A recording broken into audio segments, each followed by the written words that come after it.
Good evening, everybody. This is Dr. Mulder once again. Hopefully, we have a great show for you tonight.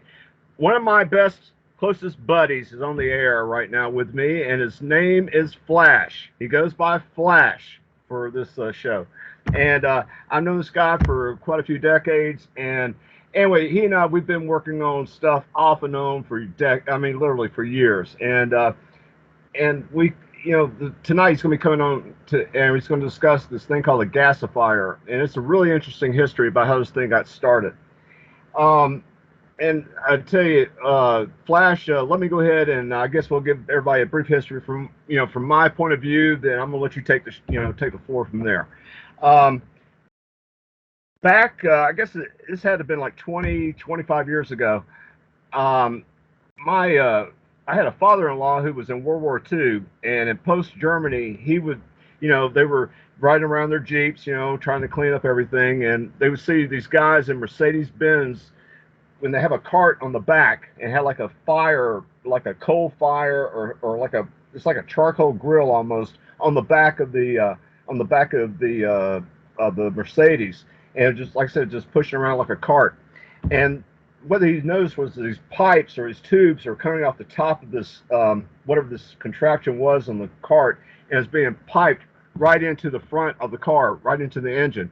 And he was thinking, "What the hell, man?" Apparently, they were actually running combustion engines using wood, coal, whatever the hell they could find that could burn. I mean, like I said, there was no gasoline to speak of, and they were just trying to, make things happen. Get things moving, whatever whatever they could use. They were very resourceful.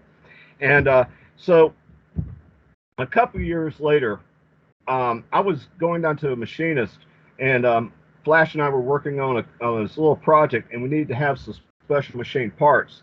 And I was talking to this machinist. He said, "Yeah, all kinds of strange things. People come in here ask me to build all kinds of strange things. For example, I had this guy that out of Asheville, North Carolina, who came down here and wanted me to machine a couple of parts.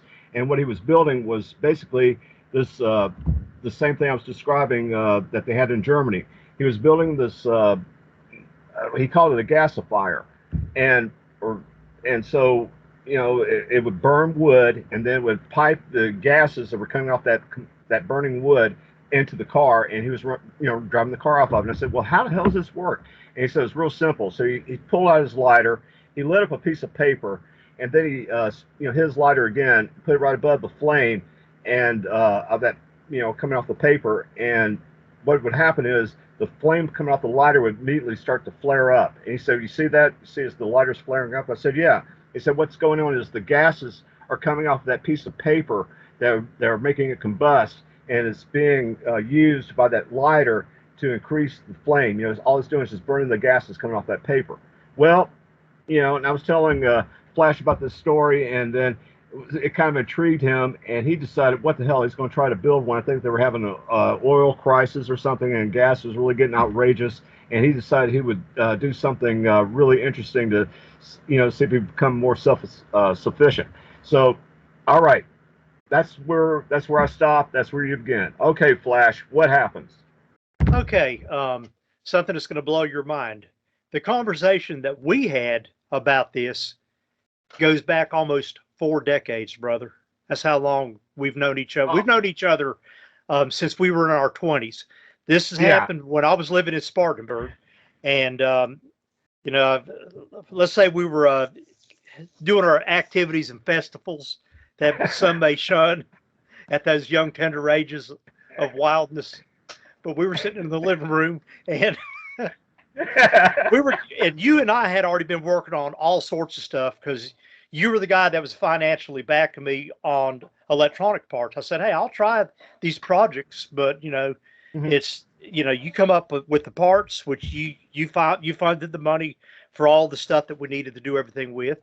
And just out of the blue, we were sitting there, and you mentioned something about, man, that you were told this story by your father-in-law or somebody about cars, and somehow they were running them on wood.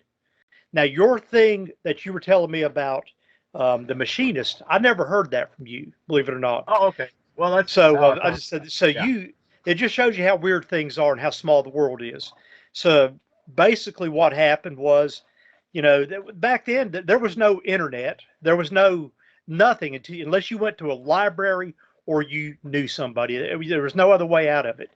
And man, we're talking almost 40 years ago.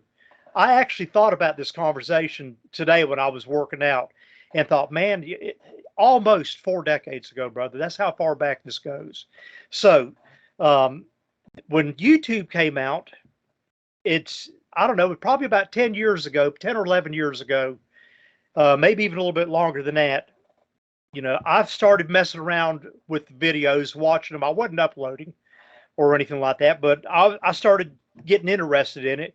And what led me to putting a channel together was there was this guy called Romero UK. That was his name. And he built what was called the Muller motor or something like that, in that term out there, kind of like a Bedini motor, but different, a motor generator. And he was claiming that he was getting this thing to self-run. And not only that, he had excess power to do stuff with. A lot of people way ahead of me jumped on this thing and started building it. And I was intrigued by it. At this time, people were just starting to put it together and trying to prove this thing to work or not work. And this guy had all these stories that he had to disassemble it because he was afraid that they were going to come for him. You know, yeah, right. And I thought, okay, I can build this thing. You know, this is right down my alley. So I constructed it, tested it out, and I mean, there were some interesting things about it. And I used his ideas with his approach with it, and I realized it was total bullshit.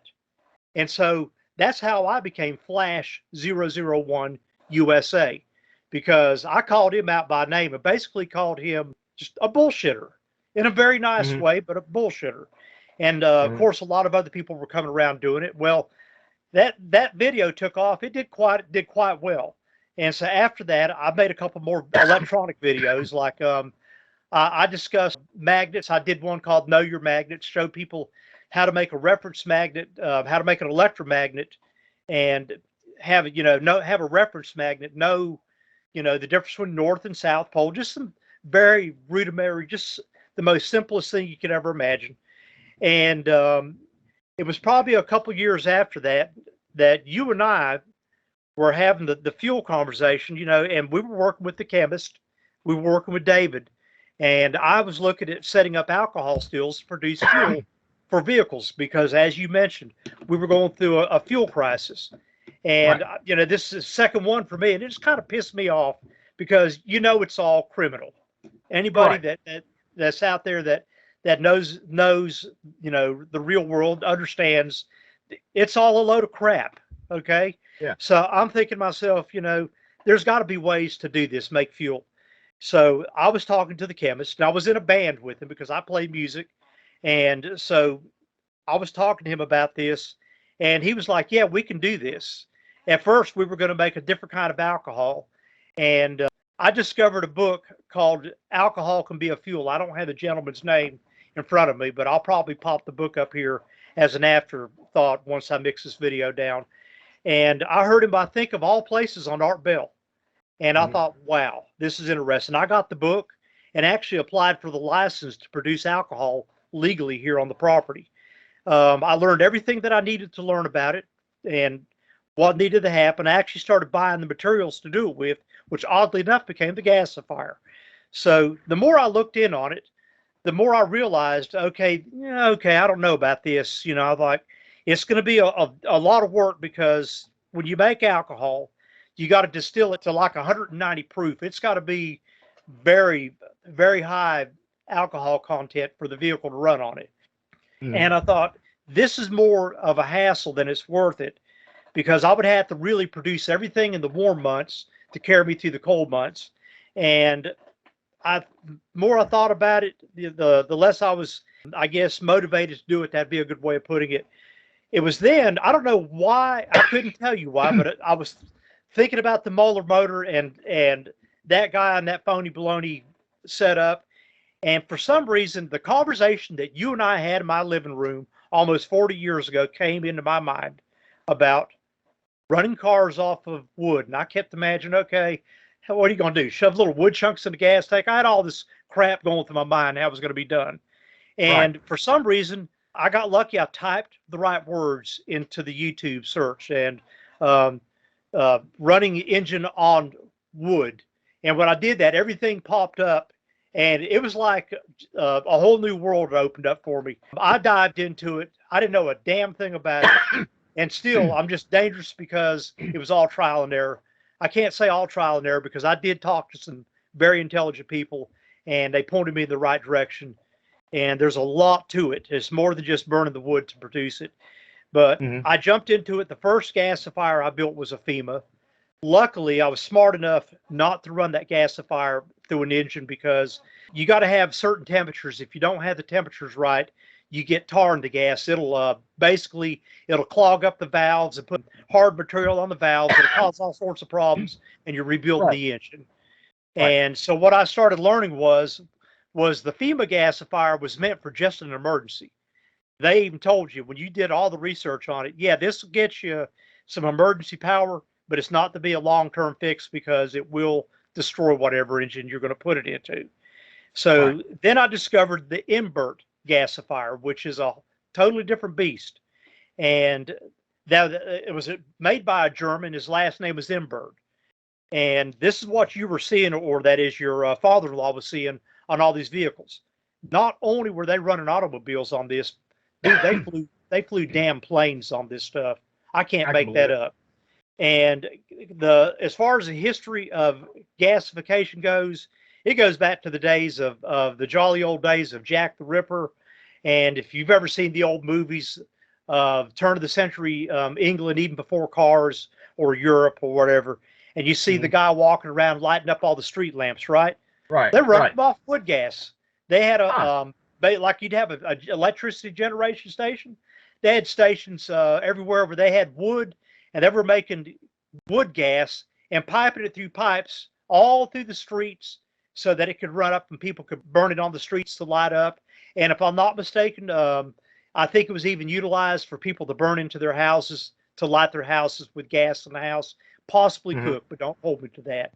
So that's where this all started right there. And, like I said, I got intrigued with it. I built the first one, which was a FEMA. I got the taste of it. And once you're bitten by the bug, as a friend of mine in New Zealand says, once you're bitten by the wood gas bug, it's over with.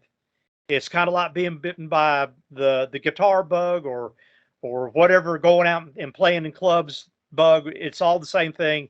You know me, man. When I normally do something, I pursue it and I don't stop until I figure it out one way or another. Hmm. So I started learning about the invert gasifier. I built one up, and it's a lot more involved than just burning the wood. The wood doesn't actually burn. A good example of a gas fire: a cigarette. A cigarette's got a cherry on the end of it. You puff it, it gets brighter. It's burning. Technically, a cigarette is a gasifier. Now, to produce actual burning fuel and separate that fuel away from it, you got to at least be around 16 to 1700 degrees Fahrenheit.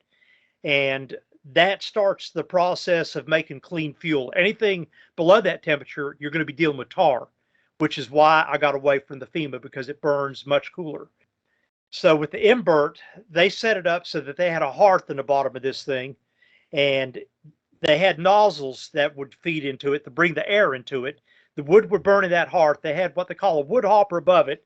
As the hearth would burn the wood, it burned like a cigarette cherry, except bright orange. They normally a good gasifier is going to run between 18 to 2200 degrees Fahrenheit to make sure the tars can be broken in. You got to have those hot temperatures, and basically the hopper would fall down. The wood will sink down as it drops. The weight of the wood shoves it into the ember bed down there. It's more than that. The temperature is only part of the equation. You got to have engine displacement.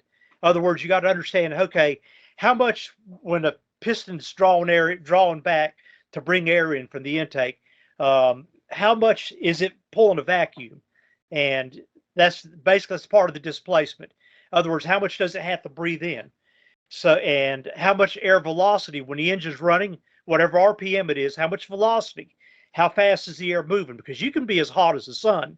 You can be hot enough to melt the steel in the gasifier. And if the gas is moving too fast to the ember bed, the tars don't have a chance to break. So it's a game of cat and mouse. You got to have, other words, you got to design the gasifier to specifications for whatever the engine displacement is, so that there's enough time to break the fuel down and make it safe for the engine. And Right. you know, it was involved, and a lot of mine was trial and error, because you can build a port on it and run a digital thermometer up in there that's made for high temperatures, or the old school way was back in the day when your father-in-law seen it. They didn't have, digital meters back in and stuff. They could, it's either going to be a mechanical meter. Most of the time they used a piece of iron rod, and they had a little port that would shove that iron rod in. It would sit in there. And when the guy would know that it was safe to run the engine, he'd pull the rod out. He would look at how cherry red it was. If he knew it was just a little cherry red, he knew it wasn't hot enough. He was looking for a bright orange rod. And he knew that, well, okay, he's got to be close to 2,000 degrees. It was safe to drive the vehicle. So I started doing it like that. I actually set mine up to run a small engine. And I wasn't concerned about driving on the gas. I wanted to make electricity with it. I went through a lot of work with it. I took a lot of heat from it, no pun intended. And that's because everybody out there was wanting to sell plans. And, everybody would be glad to give you a FEMA gasifier plan and let you destroy your motor with it. But everybody wanted $50, $100 for plans. And Wayne Keith, who has a website, he's done this for years, drive on Woodgas. I get it, because he was giving something people that they could drive a full-size truck on Woodgas. And so he went to sell those plans. He went through all that trouble. I don't blame him. But to sell people plans from people you never heard of, oh, I'll show you how the bill went up. No, that's all right. I found a lot of people online that were willing to answer questions to me, and people that a couple of universities actually. I reached out to universities and people that were doing this stuff, and they answered questions. And so basically it was trial and error for me. But when I got my gasifier working, I did a lot of run time with it, and the rest is history with it. And it's kind of funny because you get stereotyped. My channel took off. I still got a baby channel on YouTube, and I probably got, I don't know, 10,000 subscribers. I've had at least a couple million views on all my videos put together, because my stuff is more than just gasifiers. I look at my channel as an open diary. It's just hey, this is what I did today. And, but I did the gasifier stuff. That's what launched to the channel, really made it take off. Man, I made friends literally all over the world. And I've got good friends now all over the country, all over the world, that I talk to through messages on, every other day. And so you talk about people making pen pals. I kind of made modern day pen pals and some good acquaintances doing this. And I'm sure you can relate to that with the stuff you do too. Right, exactly. Yeah. So, anyhow, it took off. I made my last videos a couple, 3 or 4 or 5 years ago, but I showed people how I did it. And I asked everybody that was asking me questions, said, well, look, build this thing. And a lot of people build it. And that's how I made all these friends. I said, look, let's get a community going here. I started a website called miniwoodgas.com. And I said, let that be a place. Anybody has questions, they can come up here and they can learn from what we did. They can learn from our channels. But any improvements we make on it, let's share with each other, make this thing better, right, which is what we did. A couple of these people that I dealt with, when I say they're off grid, I mean, brother, they're off grid. This is what they do. This is how they make their electricity. They don't have any kind of wiring coming to their house other than for their generators, their solar, and their wood gas, and whatever else they're using. And for me, the wood gas was an absolute fail safe. So if I didn't have fuel or didn't have any way of producing electricity, that I could fall back on it. By God, I know I could produce electricity, and I watched me do it, and I know it works. That's about the best way I can put it to you. Right. You got any questions? I mean, yeah, sure. Yeah, I mean, the main thing is, okay, most people are asking, okay, if I decide to build this thing, what do I need to be concerned with? I mean, are there any off-the-shelf parts, or do I have to have a lot of this stuff fabricated, or do I have to, I mean, what do I got to do here? I mean, could you You can give, make it off the shelf. okay, You can make it off the shelf, man. Remember I told you that I had all those barrels for producing alcohol in? right, That's what became my first couple of gasifiers. I had the 55-gallon drums. Um, I took, what was it? It was I had a small, um, it was a propane tank, but it wasn't a grill tank. It was like twice the size of one of those. I think it stood like 3 feet tall, and that became my wood hopper. Now okay, you do have to have a little bit of fabrication abilities to be able to cut the metal and work with the stuff. And so that was the hardest part for me when I first built it. I had never worked with steel in my life or any kind of metal. Although I knew how to acetylene weld, I had never used any kind of stick welders or any kind of MIG welders or TIG welders or anything like that. And so I was flying by the seat of my pants, literally. mm-hmm. And Mm-hmm. I learned this stuff. I had to teach myself to weld just to even do it. But when I done it, it wasn't that difficult. But anybody that would want to try this, they could go to my YouTube channel. I show exactly how it's done, and not only that, I've got all of the plans how to build this thing. Had a Mm-hmm. gentleman, he's deceased now, but one of the people that I knew, he took it and worked with me. And he drew all the plans up, did it in a CAD program how to build it, and I did wind up making it automated on my end because I do the electronic stuff. So I did all the drawings and showed everybody how to do the automation on it. That's another can of worms there. We'll get into in a minute. But Okay, I showed everybody how to do all that. Anybody that's interested, all they got to do is reach out to me, and I'll have that in the video how they can get a hold of me also. I'm more than glad to share the plans with them. But mm-hmm. yeah, basically that's what it comes down to is just, you got to sit down and have some basic skills. If not, you can always go to find somebody that can do it for you. And there's no elaborate parts. I mean, a 55-gallon drum, you could even use a 30-gallon drum if you wanted to build it smaller. The whole thing is basically we put together out of junk. Mm-hmm. You know, Yeah, it's just, and I'm going to tell you something.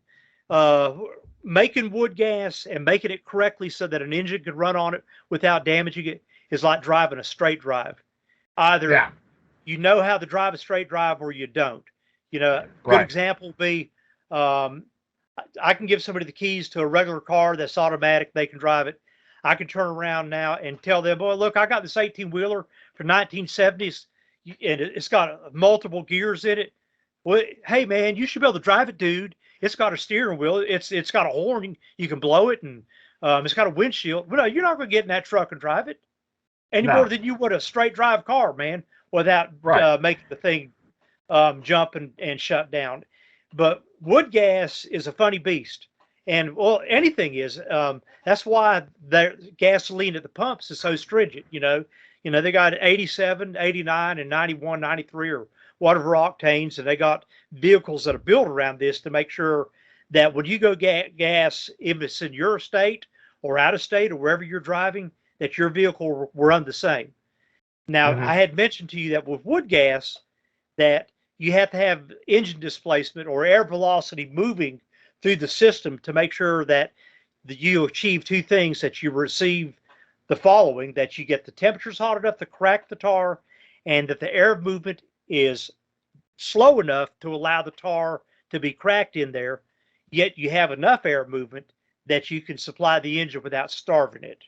And that's the Mm-hmm. critical thing right there. So, when you're doing this, you got to keep all this stuff in the back of your mind. This is where it comes into learning to drive straight drive when you're working with a gasifier. I have seen people Right, go out and you could spend thousands of dollars on gasifiers. I've seen people go out and spend a couple $1,000s on the best gasifiers money can buy and turn around and produce crappy gas and damage their engines. I've seen people on YouTube that had gasifiers that were made with gutter pipe, and it looked like it was going to fall apart. If you looked at it the wrong way, it would just fall apart and produce the best gas you ever seen. That's because mm-hmm. they had the feel for the machinery. And that's what you Yeah. got to learn, because everything, it's not only just that, you just can't stick any kind of wood into a gasifier. It's got to be dried. It's got to be, I want to shoot, man, I'm going to probably tell you wrong. I want to say between 3%, 5-7% water content in the wood, no more than that. Anything in that, then you'll get a lot of humidity, and that'll cause the tar to come into the gas. And there's ways to work. There's workarounds to get the water out of the fuel, and that's in how you cool it down. And you could even have some simple filtering to going on, and that'll capture some of the water as the gas cools. It's air conditioning 101. You can run it, and I made an expansion tank on mine, and it's different from the way people do theirs. They make cyclones. I did mine with an expansion tank, which is just a big tank. My pipe coming into it from the raw gas produced was going through a 3-inch pipe. It would go through and hit another propane cylinder that was a 3-foot tall cylinder, and the gas could expand. It's just like an air conditioner. You know how they work. You get the high pressure sprays, and it goes into a larger pipe, which lets it freeze and get ice cold, and that's the part that blows the cold air out. Okay. So the gas could expand in this tank. It would immediately let it cool down. I had extra pipes coming off of it to let the gas get it really cold. This caused a couple of things to happen. First of all, it got the gas temperature down, which makes it more robust as a gas. It allowed the water vapor in the gas along with particles to drop into the bottom of the tank, and you could drain it out as water, and you could do less filtering on this thing too. As a matter of fact, with my cheesy setup, which I do on my videos, I tell people, watch this.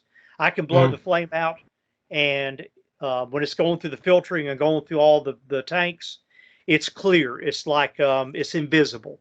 And I know when I run gas into an engine like that, I am not concerned about damaging that engine. Oh yeah, I agree with you. Yeah, yeah. So exactly. I know I just talked your ear off, and for that I apologize. No, man.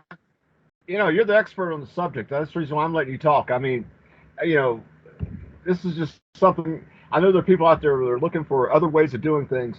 And really, you know, the way you're describing this thing, it's not really a science. It's an art. Like you said, it is an art. Feel for it. Yeah, it's an art. And, you know, yeah, we've worked on a lot of projects over the years, but this thing right here, like you said, it's one of those deals where there's a lot of tweaking involved. And, you know, I think you kind of got it down pat on how to do this thing. And again, this is just one of those things where, you know, I wanted to show people there are other ways of making, you know, making combustion engines run. Because, you know, we're always, you know as well as I do, we've had conversations about this off the air about how basically all this oil shortage or fossil fuels, that's all a bunch of bullshit too.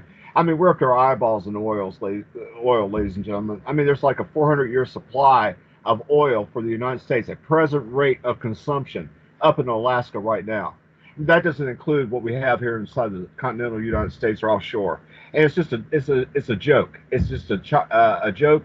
It's like what they do with diamonds. Diamonds are so plentiful that people, if they were to release everything they mined or they found, it'd be like costume jewelry. It would be worthless. But they control. That blows my mind to hear that said, because I know that's right. I've actually heard other shows on that, and I wish people would wake up, because, you know, the truth is, not only were we lied to, but our great-great-grandpappy and your great-grandma that wore combat boots, we've all been lied to going back, since the beginning of, I guess, people crawling out of caves and probably got lied to in caves. It's enough to piss you off. I'm sorry. No, you're fine. You're fine. I mean, that's the whole point. That's the whole point. You know, and the reason why they fake scarcity, number one, is control the population, number one. And number two is control the price. If people truly knew how plentiful energy was, they would be in the streets raising holy hell. There's no reason why we should be paying any more than 50 cents a gallon for gas right now. It's that plentiful. But it's controlled. It's controlled. And it's just like what you're talking about right there. Yeah, I mean, is it the right solution for everybody? No, number one, you got to be able to be a little crafty. You have to be able to know how to use your hands, or at least have friends that are metal workers, or can do some of the things that need to be done. And then even after you build the entire contraption, Then you got to basically study on how to, like you said, the right combinations of airflow, coals, the heat, all these things. Filter, make sure that everything's properly broken down or is properly filtered. So by the time that gas hits your engine or hits your generator or whatever, it's not going to go kapooey. And I mean, there's a lot involved here, but what I enjoy is it's the fact that you're able to take something, just somebody with a little bit of initiative and a little bit of craftsman, or just being, being good with their hands and being a little crafty, are able to actually build something that truly works. Because I've seen this thing work myself. I mean, there's no joke. This thing will run a electric, like a standard Honda generator or any kind of a gasoline generator with very few modifications. And another thing too, if memory serves, because you're burning gas through that two-cycle engine or whatever it may be, it's burning cleaner because there's no carbon buildup because you're providing clean fuel. It's like a propane. It is like a propane, provided it's done correctly. And the only modification you do, you don't take I know some people do this. I don't do this, but you build an external carburetor, and you take the intake as far as the air filter intake off the original carburetor. You marry it to that, and then you can put your filter on the external carburetor. This way, you can run the engine off of wood gas or gasoline, and I even show how to build the carburetors as far as the wood gas carburetors, all the videos. And I'm going to show, explain this to everybody right now that when I upload this video, somewhere in here, I'm going to have some links to everything. I try to put everything in order. People can watch it. They can go through it all. And I'm not the best explaining to this. I would be now that I've done it. But like I said, when I was doing this, I was flying by the seat of my pants when I was doing it. Luckily, I fell through the right cracks. I made it happen. And I shared what I did with everybody. And apparently enough people seen it and goes, hey, this is doable. This guy's doing it. So I got lucky. And plus, like you said, you got to be in the right area. Like where I live here, I'm on 10 acres of land. I can go out, the wood that you want to put in it, you want wood that's extremely seasoned, extremely dry. Well, guess what? I go out to my woods and I can find branches that fell on the ground that were up in trees for a year or two that died. And they're nice and crispy and totally dried out. And I can bring them back and cut them up. And I even got a video where I said, explain to people, I'm going to show you something here where I'm running an engine, and I slammed down a bucket and said, off of sticks. And I said, had sticks out of the yard. And I just find that kind of humorous. Hey, and my thing is, hey, if I can do this, you got to ask yourself a question. You see all these fields with that are overrun by kudzu and everything. The states should set it up where people go out and they have a cleanup thing. That I know landowners would love to have this happen. Go out and harvest all the bad stuff, all the kudzu, anything that you can burn, you can gasify it. So go out and get all the kudzu, all that stuff, like in the wintertime when it's all crispy brown. Go out, get shrub trees and all that stuff. And you could run all sorts of towns off of wood gas. And the thing about it is, it doesn't have a carbon footprint. What people don't realize is another lie you're being told by the great ones, whoever they are. When you burn wood gas, okay, this is basically what you're doing. If you let that tree sit on the ground and rot and go into the ground, it's going to release the same amount of greenhouse gases or other stuff back into the atmosphere that it would if you run it through a gasifier. It's got a zero carbon footprint, in other words.